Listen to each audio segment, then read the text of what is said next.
They tell you to wait for the light. The well-meaning ones, those dripping in smiles and reassurance, with nothing but platitudes in their arsenal, tell you to hold on because light will come. They don't tell you what to do while you wait. They don't prepare you for the suffocating dark, the silence so loud it pounds in your ears, or the cold that creeps into your bones, whispering the same question over and over. What now? But I have learned something they never did. The darkness isn't the void they fear. It's the forge. It's where steel is born. The whisper you hear when you're alone in it. That's not your torment. It's your guide. What I tell you in the dark, speak in the daylight. What is whispered in your ear, proclaim from the rooftops. The words have haunted me since I first heard them.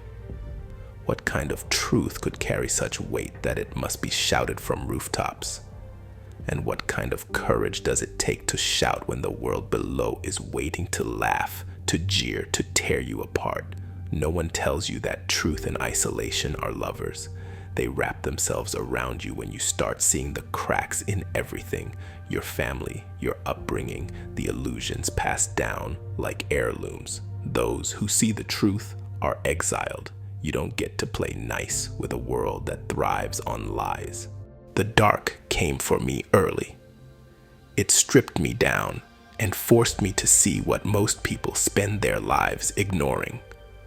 When you hit rock bottom, when the dirt cakes your skin and despair claws at your throat, you realize the most terrifying truth of all. No one is coming to save you. That's the first whisper. You learn there in the pit that playtime is over. This is where the work begins. Your options are simple. Claw your way out or rot where you lie. And rot is easy, isn't it? Rot doesn't ask questions. Rot doesn't demand discipline or vision. It whispers sweetly, stay here.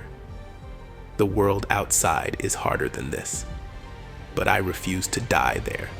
I refuse to let the dark claim me as another nameless victim.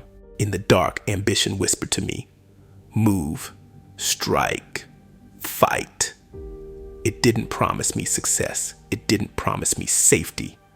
It promised me one thing, action. Action, it said, was the only antidote to despair. Desperation could have swallowed me whole.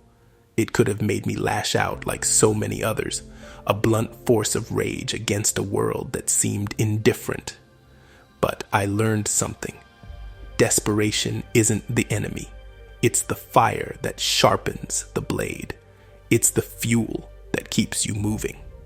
The mistake is letting it drive you blind. You see, panic is a wild beast. If you let it steer, it will wreck you. But if you tame it, if you harness it, it becomes your warhorse. It will carry you through the storm. That's the trick most people never learn. They let the beast devour them. What I tell you in the dark, speak in the daylight. What I whisper in your ear, proclaim from the rooftops. The words haunt me because they demand boldness. They demand a fire so bright it burns through the chains of fear and doubt. But there's a cost to that kind of boldness. The moment you speak your truth, the moment you declare yourself, they'll come for you. The so-called believers, the righteous, the self-appointed guardians of morality, the good people. They try to police you. They drag you into their courts of public opinion, into their prisons of small minds and smaller visions. You can't do that, they say. Who gave you the right? They sneer. But I've seen through their masks. They don't care about righteousness. They care about control. They care about keeping the world small enough for their fragile egos to rule. They call themselves shepherds, but they're just another pack of wolves. God didn't send them. God didn't commission word police or thought prisons. He didn't send these worms to shackle the ambitious. What God whispered in my ear wasn't for them to judge. I know what they want. They want me to stay in the mud, to wallow where they wallow, comfortable in their misery. Misery, after all, loves company. The world's full of them, dirt-covered souls who sulk and stew, calling their filth virtue and their inactivity wisdom. They see anyone who rises as a threat. If you pull yourself out of the mud, your clean hands remind them of their filth. Your ascent is a mirror, reflecting their failures back at them.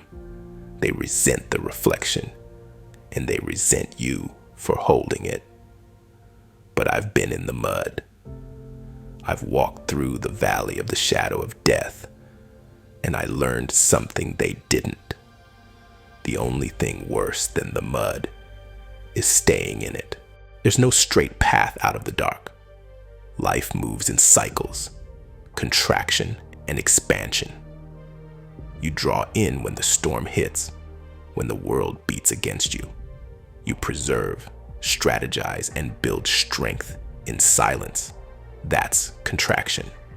But when the moment comes, when the world cracks open with opportunity, you expand. You strike with precision. You unleash what was forged in the quiet. I've learned to honor both cycles. When life demands contraction, I sit in the shadows, sharpening my blade. But when the time comes to expand, I do not hesitate. I do not ask permission.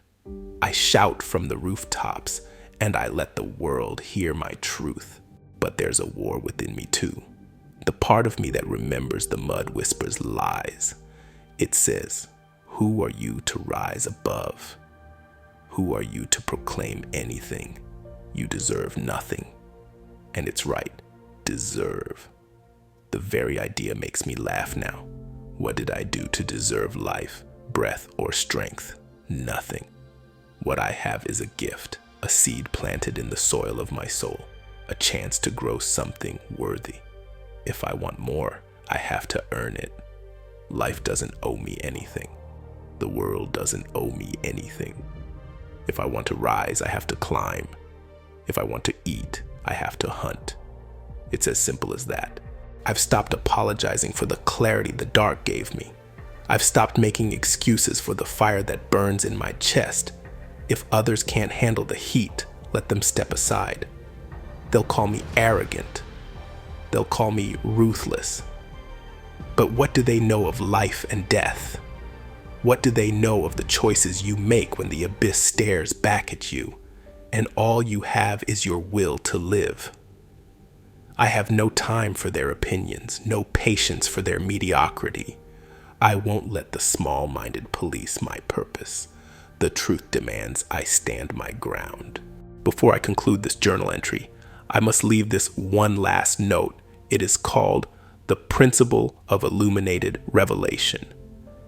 It defines that growth arises from the darkness of trials and culminates in the bold declaration of transformative truths. The principle calls for extracting wisdom from adversity and courageously broadcasting it to uplift others. Here are the key tenets of the Principle of Illuminated Revelation. Embrace the dark. See trials as a crucible for insight and self-discovery. Whisper to shout. Transform internal revelations into external actions that inspire change. Reject passivity. Growth and worthiness are earned through bold, decisive action. Defy critics. Do not let the mediocrity of others silence the truths born in your fire. Balance contraction and expansion. Learn when to reflect and when to act, mastering the rhythm of life's demands. There's a lesson the dark taught me, one I'll never forget. In the forge of adversity, in the whisper of inspiration, you are not broken. You are not abandoned. You are being shaped. Let the storm rage. Let the wolves circle. Let the world sneer and scoff. When the dust settles, I'll still be standing, blade in hand, truth on my lips, shouting for all to hear. Because in the dark, I found the light. And now, it's my turn to burn bright. The dark isn't your enemy, it's your forge. What you build in silence will roar in the daylight. And always remember that we are warriors, we are champions, we are gods.